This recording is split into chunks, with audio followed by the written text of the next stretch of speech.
Perezida wa Repubulika Paul Kagame ngo asanga iterambere rya Afurika ryaba ari nk'inzozi mu gihe uyu mugabane waba udafite abaturage bafite ubumenyi buhagije ndetse n'ubuzima bwiza.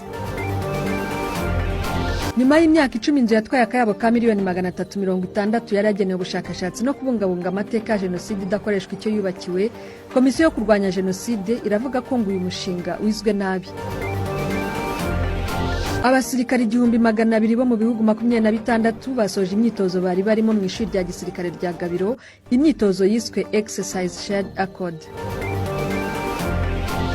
Umwamikazi w'Ubwongereza Elizabeth wa II yemeje ko inteko ishinga amategeko y'icyo gihugu ihagarikwa kugeza ku wa 14 Ukwakira uyu mwaka nk'uko byari byasabwe na Minisitiri w'Intebe w'iki gihugu Boris Johnson.